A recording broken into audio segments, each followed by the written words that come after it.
Bonjour mes amis, aujourd'hui j'ai une histoire incroyable à partager avec vous. C'est l'histoire d'un petit groupe de jeunes qui ont entendu l'appel de Dieu leur demandant d'aller atteindre ceux vivant dans une région très difficile et dangereuse. Malgré les risques, ces précieux jeunes ont mis leur confiance dans le Seigneur et ont dit « J'irai ». Mais avant de partir, ils ont consacré beaucoup de temps à la prière, implorant Dieu de les guider. Je pense que vous serez étonnés et inspirés par ce qui s'est passé ensuite.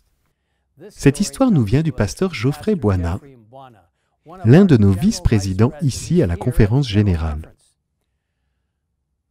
En Tanzanie, le long de la côte de l'océan Indien, se trouve une ville de plus de 8000 habitants.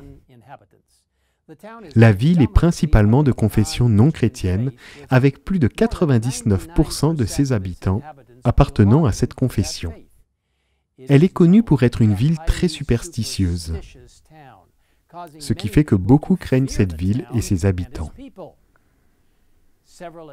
Au fil des années, plusieurs tentatives ont été faites pour présenter aux habitants de la ville le message des 3 anges et l'amour de Dieu, toujours sans succès.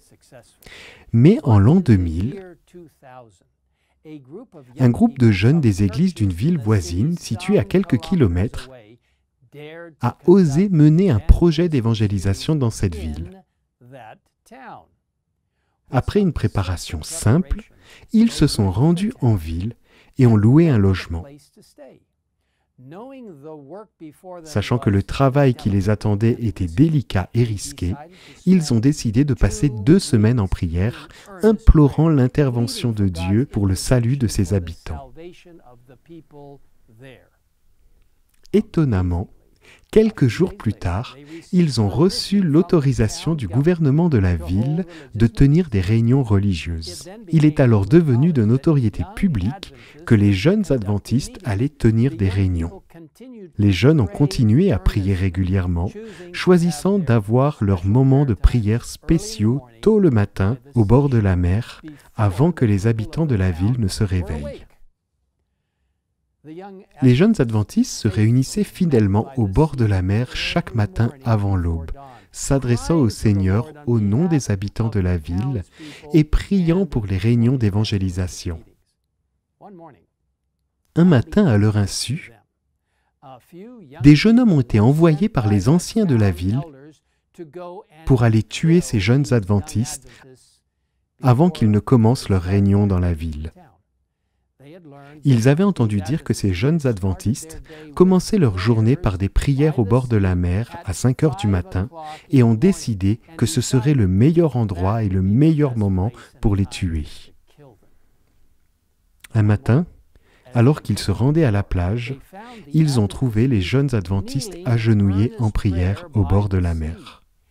Alors qu'ils s'approchaient, prêts à les tuer, les assaillants ont vu une muraille de feu entourant les jeunes adventistes. Ils étaient choqués et n'osaient pas attaquer. Alors ils se sont enfuis.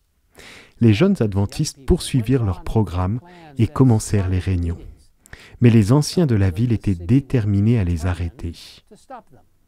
Ils ont envoyé leurs jeunes voler l'équipement et le nécessaire pour tenir les réunions en plein air. Mais une nuit, alors qu'ils s'approchaient de l'endroit où se trouvait l'équipement, ils ont vu un homme très grand, portant une robe blanche, tenant une épée brillante qui marchait autour de l'équipement. Une fois de plus, ils n'ont pas réussi à exécuter leur plan diabolique. Finalement, les anciens de la ville ont dit à leur jeune homme « Vous êtes des lâches et vous ne savez pas comment faire ces choses. Nous allons prendre les choses en main et détruire ces jeunes adventistes. »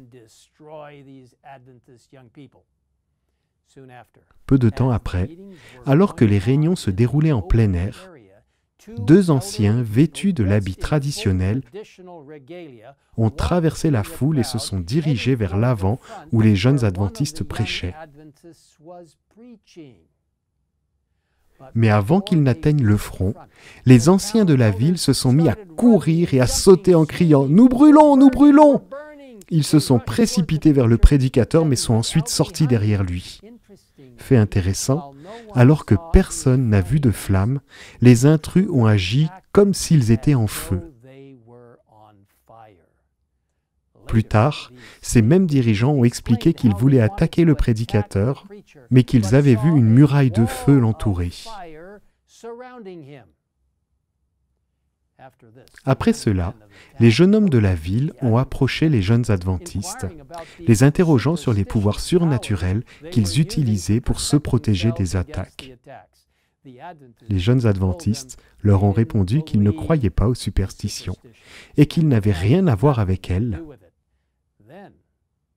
Ils ont ensuite demandé aux jeunes hommes pourquoi ils pensaient qu'ils utilisaient une sorte de magie pour se protéger, et les jeunes hommes de la ville ont expliqué tout ce qu'ils avaient vu lorsqu'ils avaient essayé de les tuer.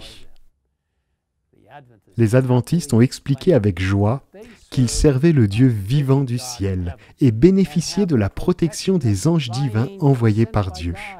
L'histoire s'est répandue dans cette ville et dans les villes environnantes.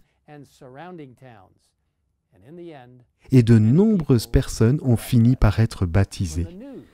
Lorsque la nouvelle de ces miracles s'est répandue dans les régions voisines, un journaliste est venu et a rapporté l'histoire dans un journal national. Bien que le travail de cette région continue à être difficile, il y a maintenant 3 églises organisées dans cette ville, avec un total de près de 200 membres. Plusieurs de ces jeunes hommes sont devenus d'éminents missionnaires laïcs et 2 d'entre eux sont devenus pasteurs. Vous savez, mes amis, on nous dit que le Seigneur est vraiment comme une muraille de feu. Dans le livre Conseil à l'Église, nous lisons « Dieu sourit aux humbles et aux modestes qui suivent les traces du Maître. Les anges sont attirés vers eux et aiment s'attarder sur leur sentier. Ils peuvent passer inaperçus par ceux qui prétendent avoir réalisé des choses exaltantes et aiment rendre publiques leurs bonnes œuvres.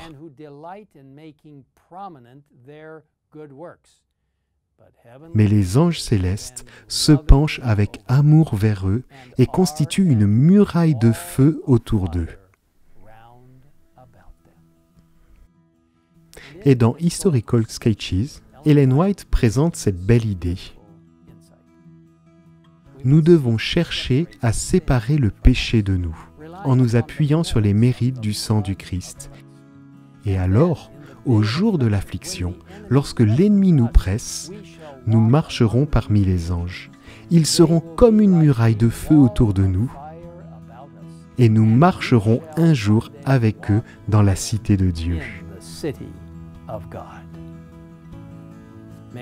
Puissions-nous, comme ces jeunes gens l'ont fait au bord de la mer, mettre toute notre confiance dans le Seigneur et être prêts à dire « J'irai là où il nous conduit ». Prions. Père Céleste, merci d'avoir envoyé des anges pour entourer ces jeunes gens, d'avoir ouvert la voie à la proclamation de ton message dans cette ville. Seigneur, merci pour les jeunes qui sont prêts à faire ce qui semble impossible pour beaucoup d'autres, parce qu'ils ont passé beaucoup de temps dans la prière pour obtenir ta force. Aide-nous à apprendre cette leçon aussi, et Seigneur, aide-nous à avancer avec confiance, sachant que si nous nous mettons entre tes mains, tu seras une muraille de feu autour de nous.